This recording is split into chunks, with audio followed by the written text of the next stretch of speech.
नमस्कार दोस्तों, स्वागत है आप सभी का। आज की तारीख है 6 अगस्त 2026 और चलिए जानते हैं देश भर की सभी ताजा बड़ी और महत्वपूर्ण खबरों को। लेकिन उससे पहले अगर आपने अभी तक वीडियो को लाइक नहीं किया है तो वीडियो को लाइक जरूर कर दीजिए और ऐसे ही हर बड़ी खबर सबसे पहले पाने के लिए हमारे चैनल को अभी तक सब्सक्राइब नहीं किया है तो प्लीज चैनल को जरूर सब्सक्राइब करें। तो चलिए शुरू करते हैं आज की बड़ी खबरों को।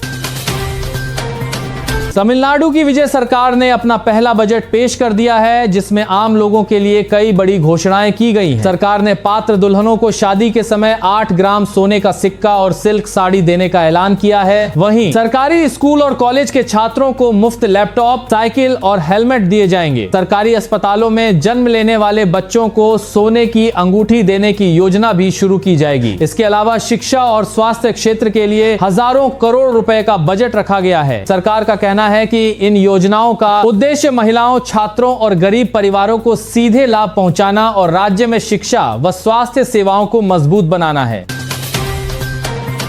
वाहन चलाने वालों के लिए बड़ा अपडेट सामने आया है। सुप्रीम कोर्ट ने नो इंश्योरेंस नो फ्यूल योजना पर पायलट प्रोजेक्ट शुरू करने का सुझाव दिया है। अगर यह योजना लागू होती है तो वैध थर्ड पार्टी इंश्योरेंस के बिना किसी भी वाहन को पेट्रोल या डीजल नहीं मिलेगा। कोर्ट ने बताया कि देश में करीब 16.54 करोड़ यानी लगभग 56% वाहन बिना वैध इंश्योरेंस के चल रहे हैं। अदालत का मानना है कि इससे बिना इंश्योरेंस वाहन चलाने पर रोक लगेगी और सड़क हादसों के पीड़ितों को मुआवजा मिलने में भी आसानी होगी। हालांकि फिलहाल ये सिर्फ पायलट प्रोजेक्ट का प्रस्ताव है, इसे अभी पूरे देश में लागू नहीं किया गया है। आरएसी टिकट पर सफर करने वाले यात्रियों के लिए बड़ी राहत की खबर है। रेलवे बोर्ड ने आदेश दिया है कि अब एसी कोच में सफर करने वाले आरएसी यात्रियों को भी कंफर्म टिकट वाले यात्रियों की तरह पूरा बेडरोल किट मिलेगा। इसमें चादर, कंबल, तकिया और तौलिया शामिल होंगे। यह फैसला यात्रियों की लगातार शिकायतों के बाद लिया गया है। हालांकि यह सुविधा एसी चेयर कार में लागू नहीं होगी। महाराष्ट्र में नकली पनीर पर सरकार ने बड़ा एक्शन लिया है। अब राज्य में एनालॉग पनीर के निर्माण, बिक्री, भंडारण, परिवहन और उपयोग पर रोक लगा दी गई है। यह पनीर दूध की बजाय वनस्पति तेल और अन्य पदार्थों से बनाया जाता है। अब होटल, रेस्टोरेंट और क्लाउड किचन भी इसका इस्तेमाल नहीं कर सकेंगे। नियम तोड़ने पर 6 महीने तक की जेल और 1 लाख रुपए तक का जुर्माना हो सकता है। सरकार का कहना है कि यह फैसला लोगों की सेहत और ग्राहकों को धोखे से बचाने के लिए लिया गया है। छत्तीसगढ़ के बाद महाराष्ट्र ये प्रतिबंध लगाने वाला देश का दूसरा राज्य बन गया है। 10 रुपए और 20 रुपए के नोटों में जल्द बड़ा बदलाव देखने को मिल सकता है। आरबीआई गवर्नर संजय मल्होत्रा ने बताया है कि प्लास्टिक यानी पॉलीमर नोट अगले वित्त वर्ष की शुरुआत से ट्रायल के तौर पर जारी किए जा सकते हैं। ये नए नोट ज्यादा मजबूत होंगे, जल्दी नहीं फटेंगे और इनमें नकली नोट रोकने के लिए बेहतर सुरक्षा फीचर्स भी होंगे। हालांकि मौजूदा कागज के 10 रुपए और 20 रुपए के नोट बंद नहीं होंगे, बल्कि दोनों कुछ समय तक साथ साथ चलेंगे। उत्तर प्रदेश की 60 वर्ष या उससे अधिक उम्र की महिलाओं के लिए बड़ी खुशखबरी है। योगी सरकार ने फैसला किया है कि अब 60 वर्ष या उससे अधिक उम्र की महिलाएं यूपी रोडवेज की राज्य परिवहन बसों में मुफ्त यात्रा कर सकेंगी। इस योजना के लिए सरकार ने पहले अनुपूरक बजट में 100 करोड़ रुपए का प्रावधान भी किया है। सरकार का कहना है कि इस फैसले से बुजुर्ग महिलाओं को यात्रा में आर्थिक राहत मिलेगी और उनका सफर पहले से आसान होगा।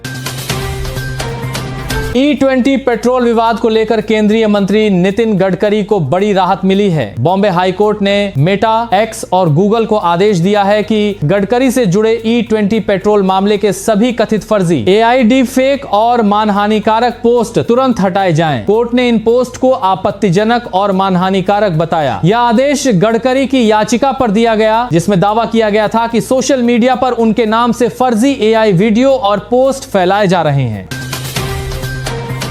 आरबीआई ने लगातार तीसरी बार रेपो रेट में कोई बदलाव नहीं किया है। रिजर्व बैंक ने रेपो रेट 5.25% पर ही बरकरार रखी है। इसका मतलब है कि होम लोन, कार लोन और पर्सनल लोन की ब्याज दरों में फिलहाल कोई बड़ा बदलाव होने की उम्मीद नहीं है। आरबीआई ने यह फैसला महंगाई और वैश्विक आर्थिक हालात को देखते हुए लिया है। साथ ही चालू वित्त वर्ष के लिए भारत की जीडीपी वृद्धि दर 6.7% रहने का अनुमान भी जताया गया है।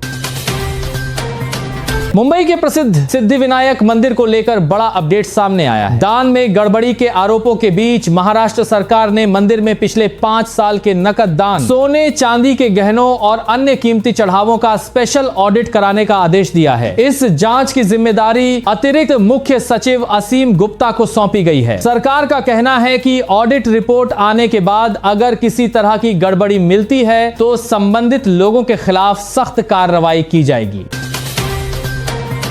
दिल्ली और महाराष्ट्र के मतदाताओं के लिए बड़ा अपडेट सामने आया है। चुनाव आयोग ने SIR यानी मतदाता सूची के विशेष पुनरीक्षण की अंतिम तारीख 8 अगस्त से बढ़ाकर 17 अगस्त कर दी है। इसके बाद 24 अगस्त को ड्राफ्ट वोटर लिस्ट जारी होगी, जबकि 27 अक्टूबर को अंतिम वोटर लिस्ट प्रकाशित की जाएगी। यह दूसरी बार है जब चुनाव आयोग ने SIR की समय सीमा में बदलाव किया है।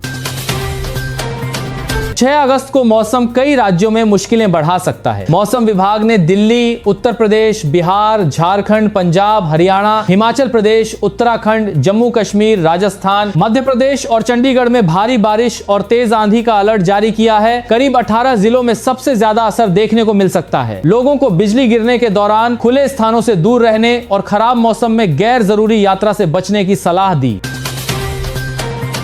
झारखंड में छात्रों के आंदोलन के बीच मुख्यमंत्री हेमंत सोरेन का बड़ा बयान सामने आया है। उन्होंने कहा कि सरकार छात्रों के साथ खड़ी है और उनके लिए सरकार के दरवाजे हमेशा खुले हैं। हेमंत सोरेन ने आंदोलन कर रहे छात्रों से बातचीत के लिए आगे आने की अपील की और कहा कि जो भी मांगे हों उन्हें सरकार के सामने रखें, उन पर गंभीरता से विचार किया जाएगा। उन्होंने यह भी कहा कि भर्ती परीक्षाओं में कथित गड़बड़ियों की जांच तेजी से चल रही है और दोषियों के खिलाफ कार्रवाई की जा रही है।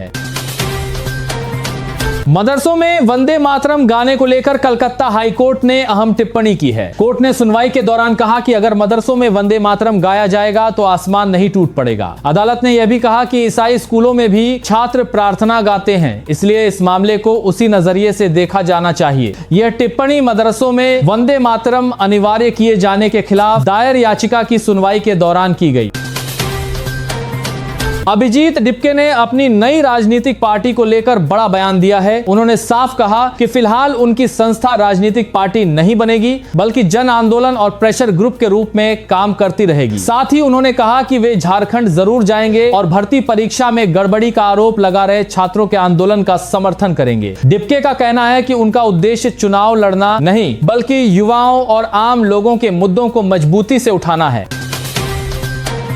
प्रधानमंत्री मोदी का फेसबुक वीडियो हटाने के मामले में मेटा को माफी मांगनी पड़ी है। मेटा के CEO मार्क जुकरबर्ग ने भारत सरकार से इस घटना पर खेद जताया और कहा कि वीडियो तकनीकी या ऑपरेशनल गलती की वजह से हटाया गया था। कंपनी ने भरोसा दिलाया कि ऐसी गलती दोबारा न हो, इसके लिए जरूरी सुधार किए जाएंगे। यह विवाद उस समय शुरू हुआ था जब प्रधानमंत्री मोदी का वीडियो कुछ समय के लिए फेसबुक से हटा दिया गया था, जिसके बाद भारत सरकार ने मेटा से जवाब तलब किया था।